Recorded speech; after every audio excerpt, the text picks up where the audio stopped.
नमस्कार, मैं हूं प्रिया झा और आप देख रहे हैं इंडिया 24/7 लाइव टीवी। आइए रुक करते हैं देश प्रदेश की कुछ अहम खबरों की ओर। अमरावती के अचलपुर तालुका के पतरोट गांव से एक अल्प भूधारक किसान की परेशानी सामने आई है। किसान माहुलकर अपने परिवार का भरण पोषण खेती के जरिए करते हैं। खेती की आमदनी से ही बच्चों की पढ़ाई और घर का खर्चा चलता है, लेकिन पिछले करीब 1 साल से खेत तक जाने वाली सरकारी रास्ता बंद होने के कारण उनकी खेती प्रभावित हो रही है। किसानों का आरोप है कि इसी रास्ते से अन्य किसान आवागमन कर रहे हैं, लेकिन उन्हें अपने खेत तक जाने की अनुमति नहीं दी जा रही। रास्ता बंद होने के चलते खेत में खेती नहीं हो पा रही और परिवार के सामने आर्थिक संकट खड़ा हो गया है। समस्या को लेकर किसान ने अचलपुर तहसील कार्यालय के साथ जिलाधिकारी अमरावती से भी शिकायत कर रास्ता खुलवाने की गुहार लगाई। किसान की शिकायत पर जिलाधिकारी ने मामले का संज्ञान लेते हुए तहसीलदार को मौके पर जाकर जांच करने और किसान को रास्ता उपलब्ध कराने के निर्देश दिए। इसके बाद तहसील के कर्मचारी और मंडल अधिकारी मौके पर पहुंचे। विवाद की स्थिति से बचने के लिए पतरोट पुलिस स्टेशन के थानेदार भी पुलिसकर्मियों के साथ मौके पर मौजूद रहे। नाव काय? मनीष गणेशराव मोहोळ. आणि राहणार कुठले आपण? पतरोडचा. पत्रोड. काय प्रॉब्लेम आहे? तुम्ही असं शेतात एवढे लोक सगळे आलेले आहे, काय प्रॉब्लेम आहे? ही शेतीची मागणी आहे आजची माझी. मला म्हणजे त्रास असा होऊन राहिला की मला दोष देऊन निघाले पोलीस शेतात. म्हणजे जसं माझे ट्रॅक्टर तो आणून राहिले, काही गाडी आली काढून, त्याच्यामुळे माझं वावर पूर्ण संपूर्ण पडीत आहे. म्हणजे तुमच्या या शेताचं पीक मिळालं असं तुम्हाला रस्ता नाही आहे? रस्ता रस्ता नाही. रस्ता आहे, शिवरस्ता आहे म्हणतात. 13 फुटाचा आहे म्हणतात, तसं म्हणतात. शिवरस्ता म्हणजे हा सरकारी रस्ता आहे का?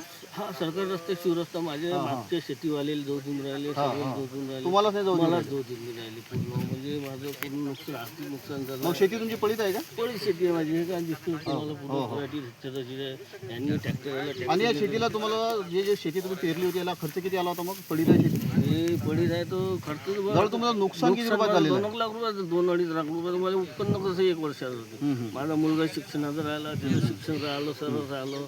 मग आता माझ्या मुला शिक्षण. शेतीच्या भरोश्यावर तुमचा उदरनिर्वाह? हा, शेतीच्या भरोश्यावर निर्णय माझा. आता मग शेती पडीत आहे हा, आता मग आणि तुम्ही शासनाकडे या प्रकरणाचा काही पाठपुरावा केलेला होता? तुला केला नाही. मी आता मोजणी आली आहे माझी. आजची मोजणी आहे. ती आता मोजणी झाली. तू आता काय म्हणतात ते अधिकारी करतील तो जसं आपल्याला न्याय देतील ते ठीक. नाही तर मग आत्महत्या करायची गोष्ट आहे. डायरेक्ट आम्ही आत्महत्या करू, पर्याय नाही दुसरा. शेतीवर समजा उदरनिर्वाह आहे. चालू आहे. जर रस्ता समजा नाही भेटला तर? नाही भेटला तर मग आम्हाला उपाशी मारायला लागणार.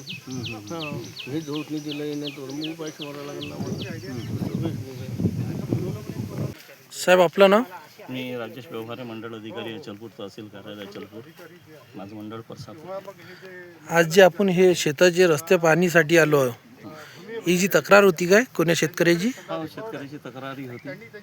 माहुलकर म्हणून शेतकरी आहे, त्यांची तक्रार होती की मला माझ्या शेतातून जायसाठी रस्ता नाही आहे, त्यामुळे माझं शेत पडीत पडलेलं आहे.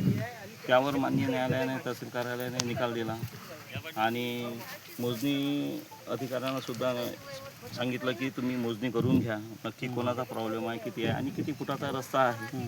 त्यावर सर्व मोजणी आज सुरू झालेली आहे. जवळपास काम संपत येतेच, थोडंसं राहिलेलं आहे, पण होऊन जाते आज काम. आणि किती कर्मचारी आले आहे तुम्ही?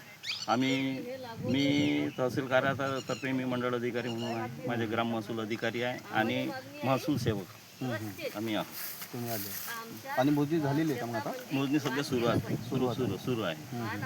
आणि जे शेतकऱ्याची तक्रार होती, जेले न्याय पाहिजे त्याला न्याय मिळेल असंही? बिलकुल, निश्चितच सर्वांना न्याय, प्रत्येक शेतकऱ्याला न्याय मिळेल. आणि ते शेतकऱ्याचं असं म्हणणं आहे की फक्त सगळे शेतकऱ्याला जाऊ देतात, मला जाऊ नाही देत. तो पण न्याय त्यांना मिळेलच. काही असा विषय नाही. सरकारी रस्ता म्हणजे सर्वांना साठीच असतो, कोणाही एकासाठी नसतो. आम्ही ते शेतकऱ्याला हा रस्ता आहे कोणता? म्हणजे कोणता रस्ता आहे? कृषीचा रस्ता आहे की कोणता रस्ता? हा कुंभी बुजुर्ग, आपल्या पाचांबा खुर्द आणि बुजुर्ग मधला दोन्ही शिवेवरचा आहे नकाशानुसार. पण नकाशानुसार, टेक्निकनुसार नक्की किती रस्ता आहे, कसा आहे, किती फुटाचा आहे, हे आता मोजणीवाले अधिकारी आले, टेक्निकल अधिकारी, ते आपल्याला सांगतील. आपल्याला अतिक्रम दिसत आहे काय रस्त्यावर? जे काही आता जे मोजणीनंतर नक्की कोणाचं किती अतिक्रमण आहे ते आपण सांगू शकतो. सध्या काही सांगू नाही शकणार, कारण मोजणी पूर्ण व्हायची आहे. शासनाच्या नियमानुसार रस्ता मोकळा होईल? बिलकुल 100% आणि शेतकऱ्याला न्याय भेटेल? बिलकुल, प्रत्येक शेतकऱ्याला न्याय भेटेल याची तुम्हाला ग्वाही देतो.